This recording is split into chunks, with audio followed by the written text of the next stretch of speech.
माझ्या बायकोला आज जुळी मुले झाली. मी खूप आनंदी होतो. डॉक्टरांनी मला केबिनमध्ये बोलावले आणि माझ्या बायकोबद्दल अशी गोष्ट सांगितली की ज्यामुळे माझी मान शरमेने खाली गेली. ती सुद्धा असे कृत्य करू शकते यावर माझा विश्वासच बसत नव्हता. पण मी धीर धरून डोळे मिटून डॉक्टरांचे म्हणणे ऐकत राहिलो. बायकोच्या अशा कृत्यामुळे मी डॉक्टरांच्या नजरेला नजर मिळू शकत नव्हतो. मी बायकोला घरी आणल्यावर ती मला रोज 1 किलो चिकन आणायला सांगायची आणि म्हणायची की मी खूप अशक्त झाली आहे. मी 1 किलो चिकन आणायचो. माझी बायको ते शिजवून टेरेसवर घेऊन जायची. ती परत खाली आल्यावर म्हणायची की मी सर्व चिकन खाल्ले आहे. मला खूप आश्चर्य वाटत होते की ती 1 किलो चिकन एकटी कशी खाईल. पण टेरेसवर गेल्यावर तिथे कोणीच नसायचे. मग एक दिवस मला आवाज ऐकू आला आणि मी टेरेसवर गेलो. समोरचे दृश्य पाहून मला खूप मोठा धक्का बसला. जणू माझ्या डोक्यावर आभाळच कोसळले. अचानक मला डॉक्टरांनी सांगितलेल्या गोष्टी आठवू लागल्या. कारण माझी बायको तर माझे नाव दिनेश आहे. मी लहान असताना जसे मला कळत होते तसे मला आठवतंय की माझे आईवडील सारखे भांडत असायचे. माझे वडील एक शेतकरी होते. आम्हाला शेतात कष्ट करायचे, त्यानेच आमचा घर खर्च भागायचा. आमची हौसमौस करायला आम्हाला पैसे कमी पडायचे. त्यामुळे बाबा मला नेहमी समजवायचे की आपण खूप गरीब माणसं आहोत. विनाकारण खर्च करण्यासाठी आपले एवढे उत्पन्न नाही. त्यामुळे तुला आत्तापासूनच कळायला हवे की तुझे बाबा तुझ्यासाठी काही विकत घेऊ शकत नाही. जसे की माझ्या मित्रांनी हे घेतलं ते घेतलं. पण बाळा, मी तुझ्यासाठी काही विकत घेऊ शकत नाही. आपली परिस्थिती खूप गरीब आहे. तू गरीब घरचा मुलगा आहेस. त्यामुळे तुला जर आयुष्यात काहीतरी बनायचे असेल तर तुला खूप कष्ट करावे लागतील. पण दुसरीकडे माझी आई मी मागितलेली प्रत्येक वस्तू मला आणून देत असे. महागडे कपडे, महागड्या वस्तू आणि महागडी खेळणी आणायची. पण मी ती नवीन कपडे माझे वडील घरी नसेपर्यंतच घालायचो आणि तिने आणलेले खेळणे सुद्धा बाबा घरी येईपर्यंतच खेळायला भेटायचे. बाबा घरी यायच्या वेळेला मी नवीन कपडे काढून जुनी कपडे घालायचो आणि माझी आई ते नवीन कपडे आणि नवीन खेळणी कपाटात ठेवून द्यायची. एक दिवस माझ्या आईने माझ्यासाठी खूप टेस्टी पिझ्झा आणला होता. मी तो पोट भरून खाल्ला. पण गरजेपेक्षा जास्त खाल्ल्याने रात्री माझ्या पोटात दुखू लागले. आई बाबांनी मला जवळच असलेल्या लहान दवाखान्यात नेले. डॉक्टरांनी मला विचारले, बाळा तू काय खाल्ले होते? मी सांगितले, मी पिझ्झा खाल्ला होता. तेव्हा बाबांनी माझ्याकडे रागाने पाहिले. बाबा डॉक्टरांना म्हणाले, तो गंमत करतोय, त्याने शिळा डाळ भात खाल्ला होता. त्यानंतर डॉक्टरांनी मला औषधे दिली आणि मी घरी येताना झोपून गेलो. पण पुन्हा माझ्या आईबाबांच्या भांडणाचा आवाज ऐकू येत होता. सविता, तू त्याला खायला पिझ्झा कोठून आणलास? तुला माहिती आहे का पिझ्झा किती महाग आहे ते? पिझ्झा विकत घेता येईल इतका पैसा तुझ्याकडे कोठून आला? आणि हे नवीन कपडे, नवीन खेळणी सुद्धा कुठून आली? मला सांग सविता, तू काही चुकीचं तर करत नाही ना? जर मला काही कळाले तर मी तुला घटस्फोट देईल. मग तुझ्या मनाला वाटेल ते कर. पण आता माझ्या इज्जतीचा लिलाव करू नकोस. माझे वडील खूप भावूक होऊन म्हणत होते. माझी आई सुद्धा रागात म्हणाली, तुमच्या जिभेला काही हाडबीड आहे की नाही? मनाला वाटेल ते बोलत आहात तुम्ही. मी माझ्या इज्जतीचा व्यापार करत नाही. एवढी फालतू बाई नाही मी. तुम्ही असा विचार करूच कसा शकता?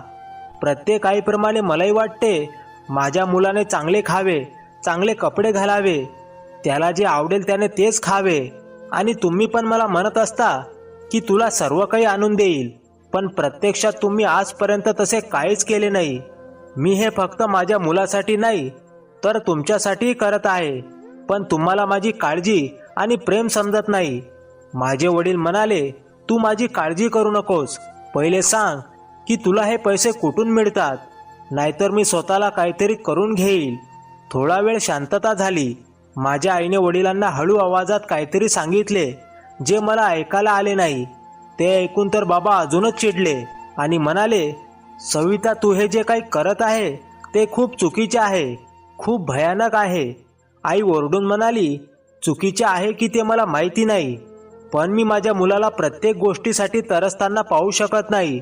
आणि हे लक्षात घ्या की आपल्या घरात सारखे सारखे भांडणे होतात, त्याचा आपल्या मुलावर परिणाम होत आहे. आता आपला मुलगा मोठा झाला आहे बाबा तिथून रागारागाने निघून गेले. एके दिवशी आईने मला पुढील शिक्षणासाठी शहरात मामाकडे पाठवले. आता मी मोठा झालो होतो. जवळपास माझे शिक्षण पूर्ण झाले होते. एक दिवशी माझ्या वडिलांचा मला फोन आला आणि मला एक वाईट बातमी सांगितली की माझी आई आता या जगात राहिली नाही. ही बातमी कळताच माझे मामा मामी मी गावी आलो. आल्यावर माझ्या आईला असे तिरडीवर पाहिल्यानंतर मी खूप ढसाढसा रडू लागलो. 2 दिवसांनी मी माझ्या बाबांना विचारले, आईला असे अचानक काय झालं होतं? ती आपल्याला अशी सोडून का निघून गेली? वडील म्हणाले, मी शेताचा माल विकायला 2 दिवस शहरात गेलो होतो. परत आल्यावर पाहिले तर ती घरात मृत अवस्थेत पडली होती. शिक्षणामुळे बरेच वर्ष मी माझ्या आईसोबत राहिलो नव्हतो, म्हणून मी दुःखी होतो. आणि मी परत इकडे आलो तर तिने हे जग सोडले होते. आता मी परत मामाकडे जाण्याचा विचार मनातून काढून टाकला होता. आईचा 13वा झाल्यानंतर मामा मामी शहरात निघून गेले आणि मी माझ्या गावातच काम करू लागलो. एक दिवस आमच्या शेजारच्या मावशी म्हणाल्या की तुझ्या आईने मरण्याच्या अगोदर तुझ्यासाठी एक मुलगी बघितली होती. तू त्या मुलीशी लग्न करावे अशी तिची शेवटची इच्छा होती. मला आश्चर्य वाटले की माझ्या आईने मला न सांगता माझ्यासाठी मुलगी बघितली होती आणि ही गोष्ट मी माझ्या वडिलांना सांगितली. तेव्हा माझे वडील म्हणाले, हो, तुझ्या आईला तुझ्यासाठी एक मुलगी आवडली होती. ती आपल्या घरी पण यायची, पण तू त्या मुलीशी लग्न करावं असं मला वाटत नव्हतं. बाबांनी स्पष्ट नकार दिला आणि सांगितलं की तू त्या मुलीशी लग्न करू नकोस. पण मी आईवर खूप प्रेम करत होतो, त्यामुळे यात काही शंका नव्हती की मी आईची शेवटची इच्छा पूर्ण करू शकणार नाही. मावशीने मला सांगितले होते की तुझ्या आईने खूप वाईट दिवस बघितलेत. तू जेव्हा शिक्षणासाठी शहरात तुझ्या मामाकडे गेला होता तेव्हा तुझ्या आई वडिलांची खूप भांडणे होत होती. दिवसेंदिवस त्यांची भांडणे वाढतच चालली होती. तुझी आई माझी खूप छान मैत्रीण होती. मला तिचे खूप वाईट वाटत होते. त्यावेळेस ती खूप तणावाखाली होती. त्याच वेळेस तिने हे जग सोडले. तिचे मरणाचे देखील वय नव्हते रे, आणि तिला कोणता आजार सुद्धा नव्हता. तरी ती आपल्याला का सोडून गेली? तू जर तिची इच्छा पूर्ण केली तर तिच्या आत्म्याला शांती भेटेल. मी तुला त्या मुलीचा फोटो दाखवते. तिचे नाव कोमल आहे. ती खूप शिकलेली आणि सुंदर मुलगी आहे आणि तिला तुझ्यासारखा एक चांगला जोडीदार सुद्धा मिळेल. हे सगळं ऐकल्यानंतर मी निश्चय केला की मी त्याच मुलीशी लग्न करेल आणि आईची शेवटची इच्छा पूर्ण करेन. काही दिवसातच मी त्या मुलीशी साध्या पद्धतीने लग्न केले. कोमलला पाहून मला आश्चर्य वाटले, कारण ती खरोखरच सुंदर होती. लग्नाची ती पहिली रात्र होती. जेव्हा तिला मी माझ्या आईबद्दल विचारले तेव्हा तिने सांगितले की ती माझ्या आईकडे शिवणकाम करायला यायची. जेव्हा माझी आई आजारी असायची तेव्हा ती आमच्या घरातील सर्व कामे करायची. त्यामुळे ती माझ्या आईला खूप आवडली होती. पण माझी आई शेवटच्या काळात खूप अस्वस्थ झाली होती आणि त्या त्रासाचे कारण माझे वडील होते, असे कोमल सांगत होती. कोमल खूप चांगली मुलगी होती. ती खूप छान घर सांभाळत होती. काही महिन्यांनी देवाच्या कृपेने ती गरोदर राहिली आणि तिच्या 4थ्या महिन्यात कळले की ती 2 मुलांना जन्म देणार आहे. ती 9 महिन्यात खूपच आजारी पडू लागली होती. तिची दिवसेंदिवस तब्येत खराब होत चालली होती आणि इकडे माझे वडील तिचा तिरस्कार करायचे. का करायचे ते माहीत नव्हते. कधी कधी त्यांना अचानक इतका राग यायचा की तिच्या हातचे जेवणही त्यांना आवडायचे नाही. मला लहानपासूनच वडिलांची खूप भीती वाटायची. त्यांच्यासमोर कोमल काही बोलायची नाही, पण ते नसताना अनेकदा मला म्हणायची की तुझ्या बाबांचे माझ्याशी इतके वैर का आहे? शेवटी किती दिवस मी हे सर्व सहन करणार? तिची तब्येत बिघडली होती तरी ती सर्व सहन करत होती. मला माहीत होते की ती तिच्या जागी बरोबर आहे. माझे शिक्षण पूर्ण झाले नव्हते, त्यामुळे मला चांगली नोकरी मिळाली नव्हती. घरची परिस्थिती चांगली नव्हती. मग तो दिवसही आला जेव्हा माझ्या बायकोने सरकारी हॉस्पिटलमध्ये 2 जुळ्या मुलांना जन्म दिला. त्याच दिवशी डॉक्टरांनी मला केबिनमध्ये बोलवून कोमलविषयी अशा गोष्टी सांगितल्या की माझी शरमेने मान खाली गेली. मला कोमलचा खूप राग येत होता. मी खूप निराश होऊन डॉक्टरांसमोर उभा राहिलो. माझा चेहरा रागाने लाल झाला होता. पण त्या आनंदी क्षणी मला माझ्या पत्नीसोबत काही गैरवर्तन करायचे नव्हते. आता ती माझ्या मुलांची आई झाली होती, म्हणून मी सर्व विसरून गप्प बसलो. जुळ्या मुलांच्या जन्मानंतर ती खूप अशक्त झाली होती. तिला घरी आणल्यावर ती मला म्हणाली, अहो मी खूप अशक्त झाले आहे. मला रोज 1 किलो चिकन आणून देत जा. मी पण विचार केला की बाकीचा खर्च कमी करून बायकोसाठी चिकन नक्कीच आणेल. तेव्हापासून कोमलसाठी मी आठवड्यातून 3 ते 4 वेळा 1 किलो चिकन नक्की आणायचो. ती चिकन शिजवून टेरेसवर घेऊन जायची आणि खाली आल्यावर ती मला म्हणायची की मी सर्व चिकन खाल्ले आहे. मी विचार करायचो की ती 1 दिवसात 1 किलो चिकन कसे काय खात असेल. मी कधी पण कामावरून घरी आलो की ती टेरेसवर असायची आणि कधी कधी बरं रात्री सुद्धा उठून 1-2 वेळा ती टेरेसवर फिरायची. असेच दिवसामागून दिवस जात होते आणि त्यातच माझ्या एका मुलाचा मृत्यू झाला. मी खूप अस्वस्थ झालो होतो. तो एकदम बरा होता. अचानक त्याचा मृत्यू कसा काय झाला हा आम्हा दोघांसाठी खूपच मोठा धक्का होता. आम्ही दोघे त्यामधून सावरलो आणि पुन्हा आयुष्य जगू लागलो. पण माझी बायको अजूनही तसेच करत होती. एक दिवस मी झोपलेलो असताना माझा मुलगा रडत होता. मला जाग आली. मी शेजारी पाहिलं तर कोमल नव्हती. तो एकटाच रडत होता. बाळाला रडत सोडून ती कुठे गेली असेल असा मी विचार करू लागलो. त्यानंतर मी बाळाला घेतले आणि तिला शोधू लागलो. ती कुठे गेली हे मला माहिती नव्हते. मी तिला घरभर शोधले. मग अचानक ती टेरेसवरून खाली येताना दिसली. मला बघून ती घाबरली. मी तिला रागावून म्हणालो, घरात बाळ रडत आहे आणि तू वर टेरेसवर काय करत होती? ती म्हणाली, बाळाच्या रडण्याचा आवाज मला आला म्हणून तर मी पटकन खाली येत होते. मी तिला विचारले, पण तू टेरेसवर काय करत होती? ती म्हणाली, रूममध्ये खूप गरम होत होते म्हणून टेरेसवर थंड हवा खाण्यासाठी गेले होते. मला खूप राग आला होता. मी बाळाला तिच्याकडे दिले आणि रूममध्ये त्याला झोपवायला सांगितले. बाळाच्या रडण्याच्या आवाजामुळे माझे वडीलही जागे झाले होते. त्यांनी तिरस्काराने कोमलकडे पाहिले होते. त्यानंतर काही दिवस असेच निघून गेले. कोमल आता टेरेसवर जास्त वेळ घालवायला लागली होती. मला आता कोमलवर संशय येऊ लागला होता. एकदा मी कोमलला न सांगता तिच्या मागे लपून छपून टेरेसवर गेलो, पण तिथे जुन्या सामानाशिवाय काहीच नव्हते. मग मी विचार केला की कोमलवर संशय घेण्यात काहीच अर्थ नाही. आता माझा मुलगा 1.5 वर्षाचा झाला होता. मी माझ्या मुलाला घेऊन मार्केटमध्ये गेलो होतो. त्याला तिथे एका दुकानात खेळणे दिसले. ते पाहून तो रडू लागला. तो माझ्याकडे हट्ट करू लागला की ते खेळणे मला पाहिजे. माझ्या मुलाने माझ्याकडे पहिल्यांदाच काहीतरी मागितले होते. मी दुकानात जाऊन त्या खेळण्याची किंमत विचारली. ते घेण्याची माझी ऐपत नव्हती. मी माझ्या मुलाला दुसरी वस्तू विकत घेऊन घरी आलो तरी तो रडत होता. तो घरी आल्यावर कोमलला ते खेळणी मागत होता, पण कोमलला काही कळले नाही म्हणून तिने मला विचारले. तेव्हा मी तिला सांगितले की त्याला खेळण्याच्या दुकानात एक महागडी रिमोट कंट्रोलची कार आवडली होती, पण त्याची किंमत 2000 रुपये होती म्हणून मी ती कार त्याला घेऊ शकलो नाही. तू त्याला काहीतरी खायला दे म्हणजे तो हे विसरून जाईल. दुसऱ्या दिवशी जेव्हा मी कामावरून घरी आलो तेव्हा मी पाहिले तर माझा मुलगा त्याच महागड्या रिमोट कंट्रोल कारशी खेळत होता. तो खूप आनंदी दिसत होता. ते खेळणे पाहून मी खूप आश्चर्यचकित झालो. मी कोमलला विचारले, ही कार याच्याकडे कुठून आली? तेव्हा ती म्हणाली, मीच विकत आणली. मी तिला विचारले, तुझ्याकडे एवढे पैसे कुठून आले? कोमल म्हणाली, माझी बिशी लागत होती त्यामुळे मी ती कार घेऊन आले. त्यानंतर कोमल माझ्या मुलासाठी कधी महागडे कपडे, कधी चपला, तर कधी महागडी खेळणी, कधी घरात लागणाऱ्या वस्तू आणायची. मी जेव्हा तिला त्या गोष्टींबद्दल विचारायचो तेव्हा मला तेच सांगायची की माझी बिशी लागत आहे. सारखी सारखी हिचीच बिशी कशी काय लागते? म्हणून एके दिवशी मी वस्तीत थोडी चौकशी केली. तिथल्या सगळ्या बायका मला ओळखत होत्या. त्यांच्यापाशी चौकशी केली असता मला समजले की माझ्या पत्नीने तिथे कोणतीही बिशी लावली नव्हती. हे समजल्यावर मला खूप राग आला.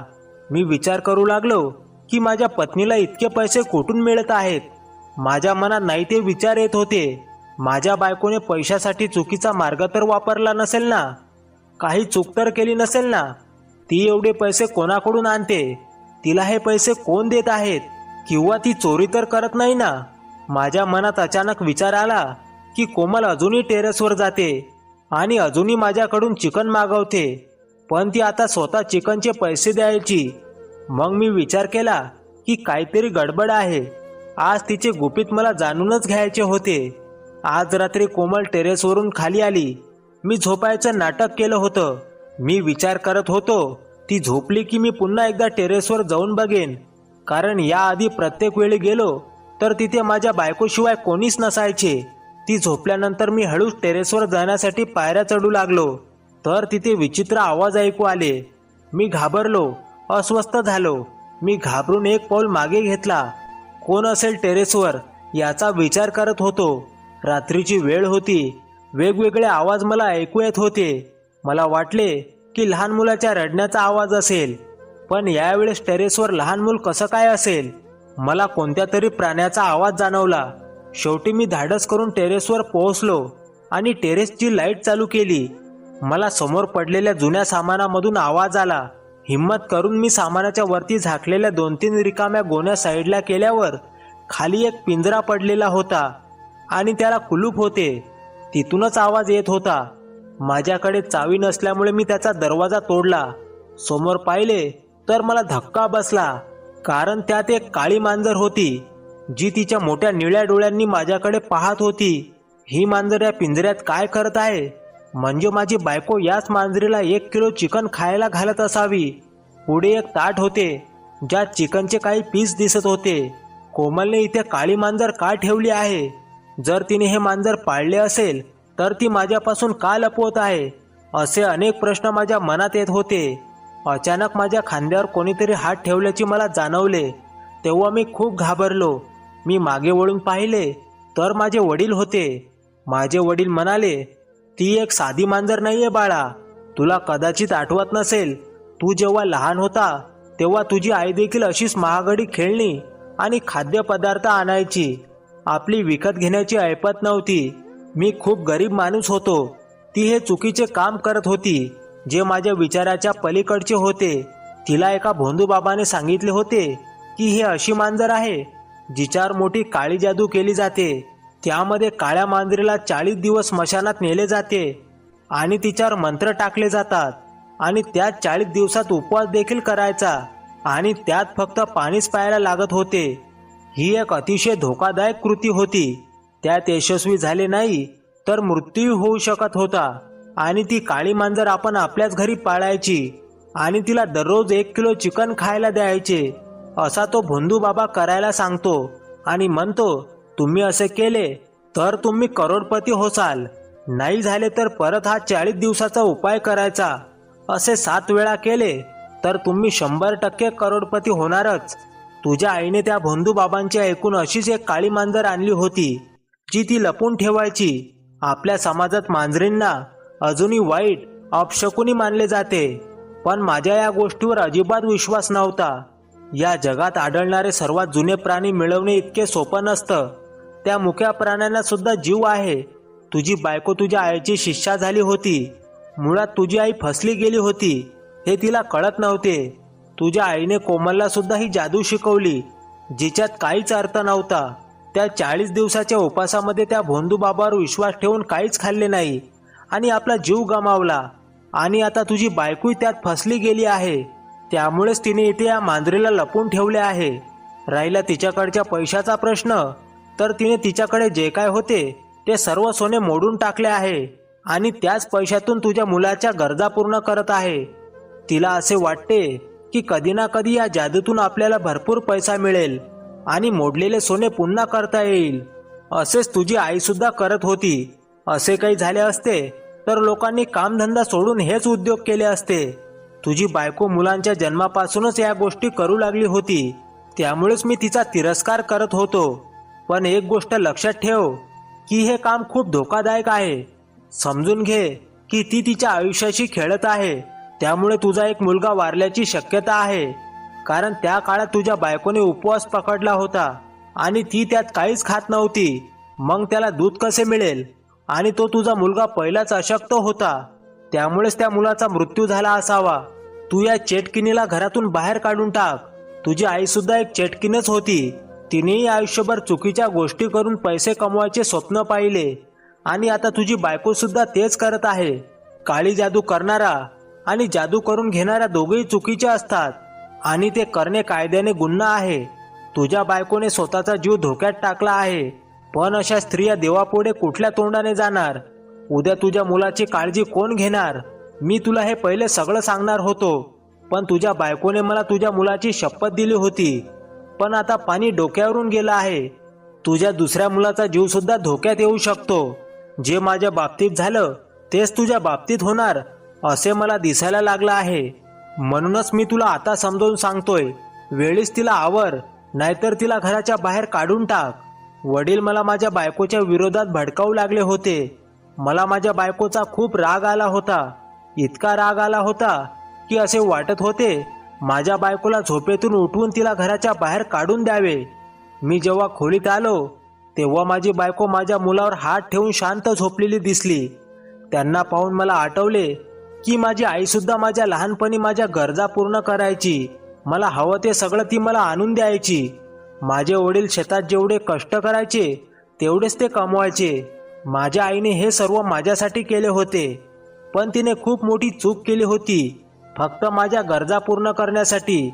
मला माझ्या लहानपणी प्रत्येक चांगल्या गोष्टी मिळाल्या आणि मी शहरात जाऊन शिकू शकलो. शहरात मला जे पैसे पाठवले गेले ते माझ्या आईनेच पाठवले. आई माझ्यासाठी जीव धोक्यात घालून जगत होती. मला आठवले की डॉक्टर मला म्हणाले होते, तुझी बायको किती अशक्त आहे हे तुला माहिती आहे का? ती 2 मुलांची आई होणार होती आणि तू तिची काळजी देखील घेतली नाहीस. जन्माच्या वेळी तिचा आणि मुलांचा जीव धोक्यात येईल असं मी म्हटलं होतं. त्यावेळी मला वाटले की माझ्या बायकोच्या या सर्व गोष्टी डॉक्टरांना सांगितल्या असावेत की मी तिच्या तब्येतीची काळजी घेतली नाही. मी तिला खायला प्यायला आणून दिले नाही. माझी बायको डॉक्टरांना माझ्याबद्दल असे कसे सांगू शकते? म्हणून मी माझी मान शरमेने खाली घातली. म्हणून मला त्यावेळी माझ्या बायकोचा खूप राग आला होता. पण आज मला या गोष्टीची लाज वाटते की मी माझे शिक्षण पूर्ण केले नाही आणि त्यामुळेच मला नोकरी चांगली लागली नाही. मी माझ्या बायकोच्या आणि मुलांच्या गरजा कधी पूर्ण करू शकलो नाही आणि त्यामुळेच तिने हा चुकीचा मार्ग स्वीकारला असेल. स्पष्टपणे सांगायचे म्हटले तर मी आळशी होतो आणि मी माझ्या बायको मुलांचा विचारही केला नाही. मी पुरेसे पैसे कमावले असते तर मी माझ्या बायकोच्या आणि मुलांच्या गरजा भागवू शकलो असतो. तिला हे सर्व करण्याची काहीच गरज भासली नसती आणि माझा मुलगा देखील वाचला असता. आता मी मनाशी पक्क ठरवलं की आता मी खूप मेहनत करणार. मी एका लहान कंपनीत काम करत होतो. स्वतःचा खर्च भागवता येईल इतकाच पगार होता तिथे मला. पण आता मी दुसऱ्या ठिकाणी नोकरी शोधू लागलो आणि काही दिवसात मला खूप चांगली नोकरी मिळाली. मी जर हा प्रयत्न पहिला केला असता तर कदाचित एवढं सगळं घडलं नसतं. एक दिवस मी माझी बायको कोमलला माझ्यासमोर बसवले आणि तिला म्हटले की मला सर्व काही कळाले आहे. ती खूप घाबरली होती आणि अस्वस्थ दिसू लागली होती. मी तिचा चेहरा वर केला आणि तिला प्रेमाने सगळं काही समजावून सांगितले की आता तुला हे सर्व करण्याची काहीच गरज नाही. म्हणून ही मांजर तू जिथून आणली आहे तिथे परत सोड. माझ्या बायकोनी माझी माफी मागितली आणि माझ्या डोक्यावर हात ठेवून शपथ घेतली की पुन्हा या वाटेला कधीच जाणार नाही. नंतर मी माझ्या बायकोची मदत घेऊन त्या भोंदू बाबाबद्दल सगळं काही सांगितलं आणि त्याला पोलिसांनी पुराव्यासोबत काही दिवसातच अटक केली. जर मी माझ्या बायकोची काळजी घेतली असती तर तिने हे कधीच केलं नसतं. आपण नेहमी एवढेच पाहतो की कोणीतरी वाईट काम करते, पण आपण कधीच विचार करत नाही की तो हे वाईट काम का करतोय. आपल्या पत्नी आणि मुलांची काळजी घेणे, त्यांना हवं नको त्या गोष्टींची विचारपूस करणे ही देखील आपली जबाबदारी आहे. पैसा कमवण्याचा एकच मार्ग आहे, ते म्हणजे कष्ट. श्रीमंत व्हायचे असेल तर मेहनतीला पर्याय नाही. या कथेचा फक्त एवढाच उद्देश आहे की कोणीही अंधश्रद्धेला बळी पडू नका. जे काही करायचं आहे ते सगळं आपल्या मेहनतीच्या बळावर करा. ही कथा पूर्णतः काल्पनिक आहे. आंधळेपणाने एखादी गोष्ट स्वीकारणे यास अंधश्रद्धा असे म्हणतात. अंधश्रद्धेमध्ये विविध प्रकार आहेत.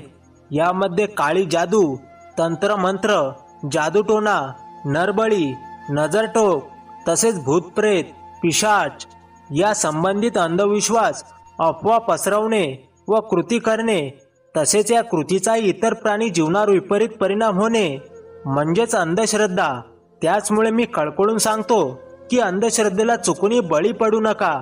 तुम्हाला ही कथा कशी वाटली कमेंट करून नक्की सांगा. आणि आपल्या चॅनलवर नवीन असाल आणि तुम्हाला ही कथा थोडीही आवडली असेल तर चॅनलला प्लीज सबस्क्राईब करा. शेवटपर्यंत कथा बघितल्याबद्दल तुमच्या मनापासून खूप खूप आभार. पुन्हा भेटू नवीन कथेसह. धन्यवाद.